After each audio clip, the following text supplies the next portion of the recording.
Promovimi i kompletit të veprave të Xhemail Mustafës në bibliotekën Hivzi Sulejmani në Prishtinë nuk ishte vetëm një ngjarje letrare, por një rikthim i fuqishëm tek një mendje ndritur që la gjurmë të pashlyeshme në kulturën, politikën dhe ndërgjegjen e vendit. Në këtë përvjetor të dhëmshëm, 25 vjet pas vrasjes së tij, fjala e Xhemail Mustafës u rikthye me 5 vëllime të plotësuara nga Pen Qendra e Kosovës, një luetje për Prishtinën, mrekullia e shkrimit, metafora e absurdit, triumfi i mendjes dhe iluzionet e politikës. Ky komplet i përgatitur me përkujdesje nga miku i tij Ibrahim Berisha sjell jo vetëm krijimtarin letrare të Mustafës, por edhe universin intelektual, të ndërthurur me reflektimin kritik, humanizmin dhe vizionin për vendin. Janë 5 vëllime dhe përmbajnë eseistik, kryesisht shkrimet të cilat janë bërë në periudhë thuja 22 vjeçare, eseistik, publicistik, kritik letrare dhe shkrimet të cilat në fokus kanë analiza edhe kulturore edhe politike. Varësisht prej periudhave, Xhema natyrisht është fokusuar në rrjedhat kryesore sociale, kulturore, politike, në për cilët ka kaluar edhe shoqëria jonë.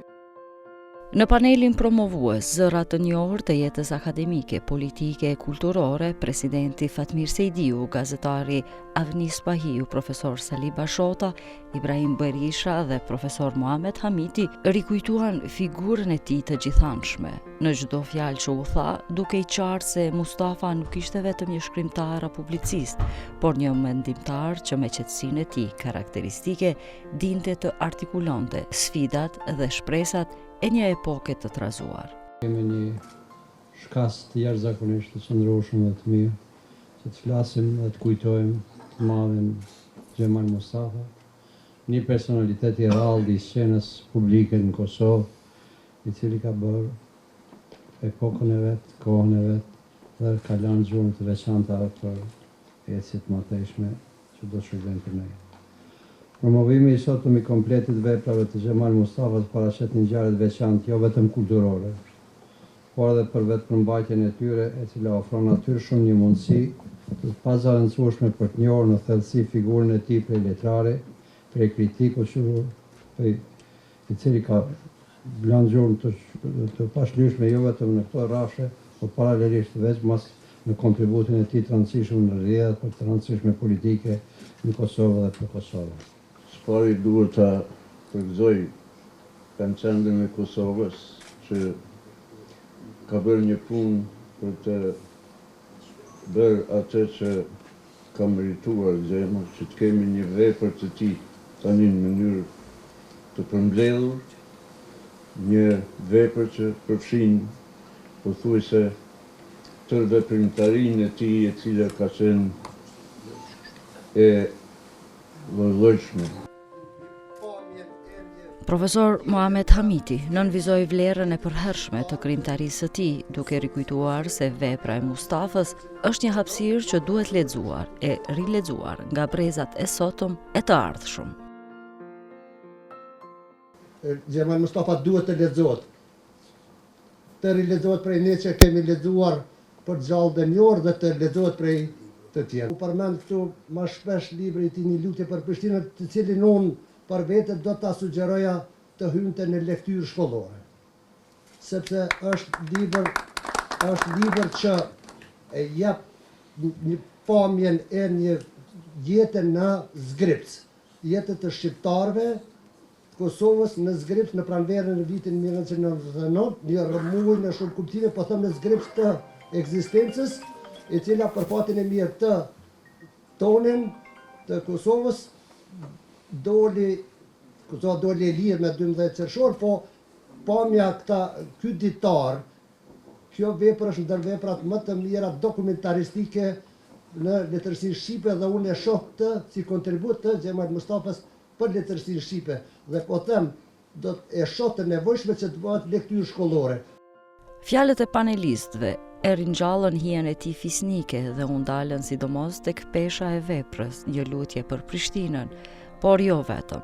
Ata vlerësuan këtë vepër si një dëshmi të fuqishme për kohët e vështira që ka kaluar vendi. Publicisti Ibrahim Berisha vuri theksin te autenticiteti dhe thellësia e shkrimit të tij, një stil i kthjellët, i matur, i sakt. Është botimi i qendrës së Kosovës dhe në një mënyrë me këtë po mendojmë se kemi lëdhe një bargj ndaj një personalitetit shumë të veçantë që bëri shumë edhe për jetën publike kulturore, por njëkohësisht edhe ishte një veprimtar i shquar i lëvizjes për liri dhe pavarësi të Kosovës, dhe vrasja e tij ka qenë një goditje shumë e rëndë dhe se me thonë tragjike për këtë ambientin publik edhe sot ndihet. Dhe aq më keq që edhe 25 vjet, këto ditë pra janë bërë 25 vjet nga vrasja, sado që ajo vrasje ka ndodhur në qendër qytetit, në pikë ditës, nuk ka asnjë fjalë. E thash edhe aty që pavarësisht që heshtja nuk është harresë dhe nuk do të jetë harresë asnjëherë derisa të dihet se çfarë ka ndodhur dhe pse ndodhi ajo vrasje, ai krim. Librat e tij të mbledhur në këto 5 vëllime bëhen tashmë jo vetëm kujtesë letrare, por amanet kulturor dhe qytetar. Ato e plotësojnë portretin e tij si shkrimtar, si mendimtar, si intelektual i angazhuar, si njeri i fjalës së drejtë dhe si figure e rëndësishme e historisë sonë të afërt.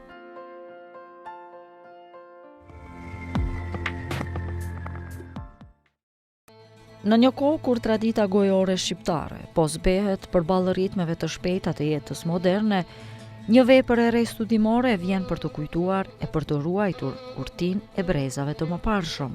Është fjala për librin Meselet, Mahit dhe urtitë e Rafshit të Dugaxhinit, trashëgimitë e rrezikuara shpirtërore të Rafshit të Dugaxhinit, të autorit Murteza Ozdautaj, botuar nga shtëpia botuese Fajikonica në Prishtinë.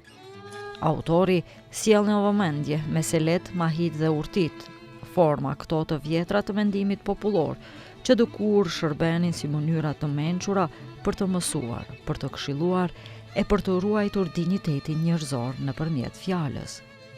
Këto shprehje të thjeshta, por të ngarkuara me thellësi filozofike, janë dëshmi e një mënyre të menduarit që lindin në oda, në tubime burrash, në biseda të urta e në përditshmërinë e Rafshit të Dugaxhinit.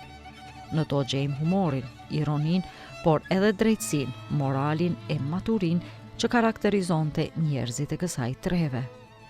Në këtë kontekst, nëpërmjet këtij studimi, Ozdautaj paralajmëron për rrezikun e zhdukjes së trashëgimisë shpirtërore, që për shekuj kanë qenë pjesë e identitetit kulturor dhe moral të kësaj treve.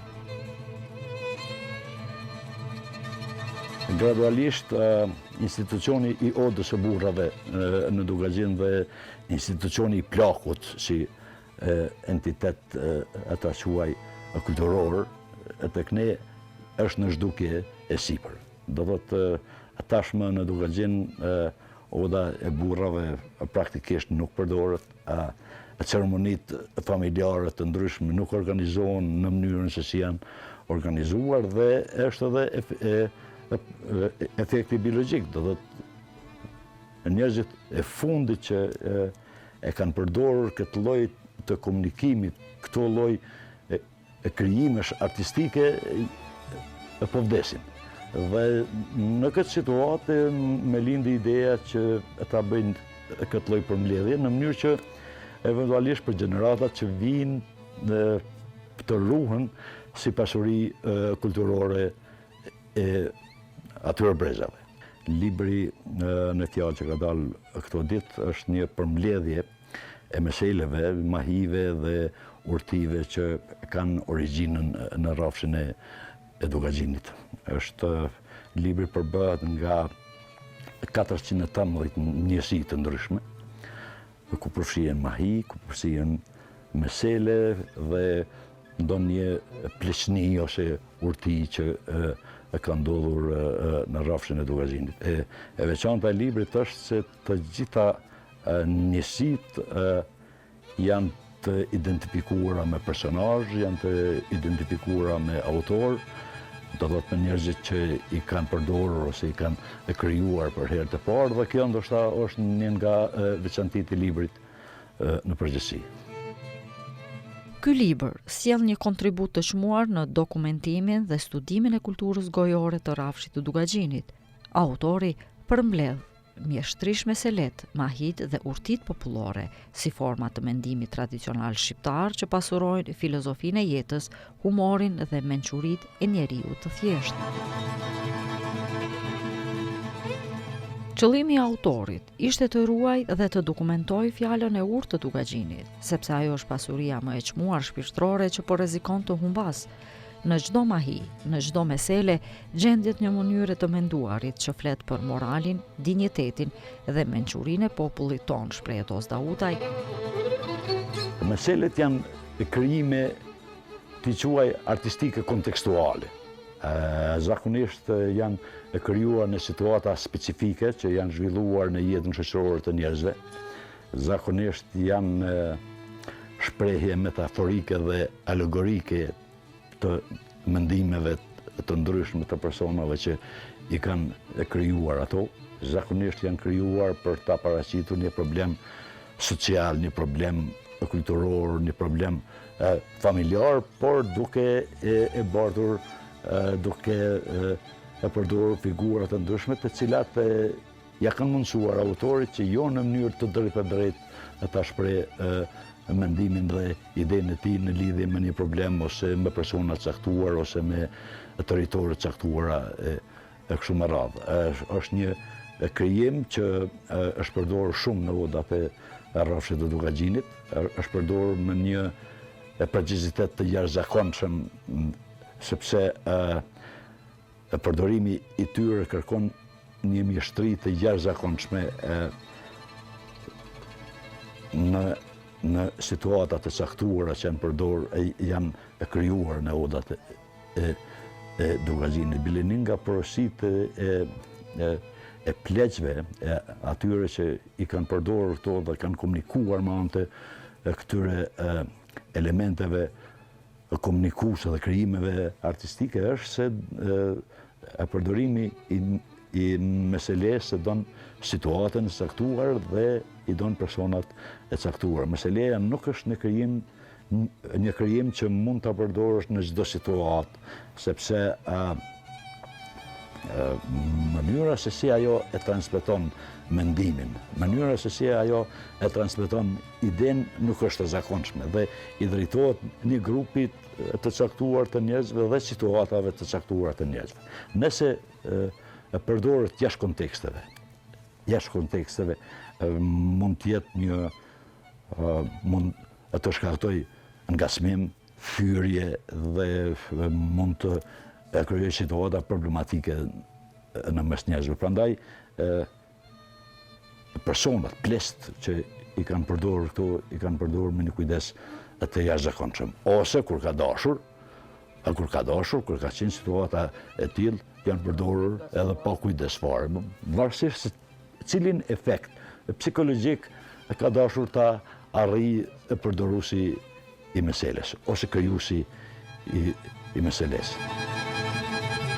Vepra është vlerësuar larg nga studiuesit e fushës, të cilët e konsiderojnë një arkiv të gjallë të kulturës gojore shqiptare dhe një ndihmës për breza të rinj në kuptimin e rrënjëve shpirtërore të vendit. Meselet, mahit dhe urtit e Rrafshit të Dugaxhinit, që ka prezentu, ka përmbledh dhe ka zbukur i ka rëndit, i ka sistemu, i ka selektu dhe i ka lidh në këtë libër, janë për çdo lëvdat. Edhe meselet, edhe mahit, edhe urtit, edhe pleshnit janë krijime popullore, krijime të vjetra shekullore, që janë krijuar nga vetë populli, nga jeta e tyre, mënyra e jetesës, mënyra e komunikimit, mënyra e punës, mënyra e qëndresës e historisë sonë kombëtare, mënyra e arktimit, të gjitha këto janë zhvillu ko pas kohë, brez pas breze, tek ne shqiptarët, në këtë rast në Rrafshin e Dugaxhinit. e që kanë qenë pjesë e pandashme e jetës, dhe që janë zhvillu edhe janë kultivu kryesisht nodat e burrave, nodat e musafirëve, që edhe shkencëtar të hershëm edhe njerëz me kompetencë, edhe shkencorë dhe profesionale odën e burrave, si që njohim edhe odën e musafirëve, kanë vlerësu si institucion i historisë, institucion i edukimit, arsimimit, po dhe institucion i drejtësisë, i kulturës, e tutje. Burrat në rastet e caktuara kur kanë qëndru në oda, në rast të gëzimi, në rast të idhërimi, dhe në rast të tjera të nevojshme ose të rëndësishme për historinë tonë kombëtare, gjatë kohës së lirë ata edhe kanë thurë mahi, edhe kanë përdor anekdota, po në rastet caktuara edhe me mesele kanë bisedu. Gjitha janë krijime popullore. Meselet janë ato krijime popullore në cilat nuk thuhet përfundimi i muhabetit, ose i mesazhit, ose i porosisë. Meselet folin rrotull, me rrotlla, tërthorazi, nënkuptohet biseda që pak kush edhe e kupton ndoshta. Zakonisht ta njerëz që i kanë përdorur meselet, kanë kriju pleqni, urti, anekdota, kanë qenë filozofë të kohës. Në faqet e librit, Osdauda jo vetëm që mbledh dhe dokumenton këtë pasuri, por e interpreton me ndjeshmëri shkencore dhe shpirtërore, duke vendosur në kontekstin e sotëm shoqëror. Ai paralajmëron për rrezikun e zhdukjes së kësaj kulture gojore, e cila përbën një shtyllë të identitetit ton kombëtar. Me gjuhë të qartë dhe të ngrohtë, autorin afton të kuptojmë se humbja e urtësisë popullore është në fakt humbje kujtesës kolektive. Pleqnia është një formë e ndarjes së të drejtës, është një institucion juridik popullor dhe janë një 10-15 rastet të cilat janë tepër interesante për gjeneratat e tashme dhe gjeneratat që vinë, sepse mënyra se si është ndarë drejta ka qenë as precize, ka qenë në shumë raste kirurgjikale. Dhe kjo të bafason me mjeshtrinë e mënyrës se si është ndarë drejta dhe me korrektësinë, thuaja, qellore që plesht e ka ndarë të drejtën. Janë raste shumë interesante të cilat mendoj se gjeneratat e ardhshme do t'i kenë si lloj pasurie për të ardhmen e tyre. Për shembull, edhe mjetet juridike që janë përdorur, po i quaj mjete juridike që janë përdorur nga plesht, janë tepër interesante edhe për mënyrën se si sot e shiqojmë ndarjen e të drejtës. Janë gjëra shumë interesante të cilat nga njëherë të bëjnë të mendosh se ka ekzistuar një lloj kulture të cilës shpesh nuk ja dim vlerën, shpesh e zhvlerësojmë, shpesh e mohojmë, por që këto raste tregojnë se jeta e të parëve tonë ka pas një lloj organizimi shoqëror që nuk ka qenë shumë larg organizimeve tona moderne, por që është zhvilluar në kushte të varfërisë ekstreme ekonomike dhe të robërisë. Vlerësimet e profesorëve Kamber Kamberi, Besim Muhadri dhe Bekim Vishaj, të përfshirë në fund të librit, theksojnë rëndësinë shkencore dhe shpirtërore të veprës. Ajo shihet si një pasaport kulturore e popullit të urtë të Dugagjinit, një arkiv i gjallë i filozofisë e jetës shqiptare, që meriton të lexohet e të studiohet me respekt e kujdes. Po fal njerëzve të mirë si profesori Murteza, këtu po mesin dokumentet e shkruara, që njerëz me vullnet mirë, njerëz pasionant, po njerëz të studiuste, ndryshëm edhe jo vendor, edhe të huaj, kanë dorë material që mundën me u thirr tek e kaluara jon. Edhe pse ka shumë raste që këtu mbi jetojnë edhe jetojnë bashkë me ne ende. Ende jo në masën e caktume ose në masën e dëshirume si dikur, po mendoj që janë ende prezente sepse profesori Murteza i ka mbi 400 raste ose mesele ose mahi që i ka përdor këtu, e ndoshta i ka marrë mbi 500 intervistues ose ma shumë intervistues, njerëz cilët i ka shfrytzuar me këto krime popullore. Sepse me trashëgiminë kulturore që e trashëgojmë nga shekujt e kaluam, ne tregojmë kush ishim, njëkohësisht jemi më të fuqishëm sot dhe ndërtojmë të ardhmen edhe më lehtë. Botuar nga shtëpia botuese Fai Konica në Prishtinë, ky libër është më shumë se një përmbledhje thënjesh, është një akt dashurie ndaj kulturës popullore dhe një thirrje për ruajtjen e trashëgimisë shpirtërore shqiptare. Ai na kujton se mençuria e fjalës së thjeshtë, që dikur linte në oda e ndër rrugicat e fshatit në rrafshin e Dugaxhinit, mbetet ende një dritë që mund të ndriçojë edhe ditët tona moderne.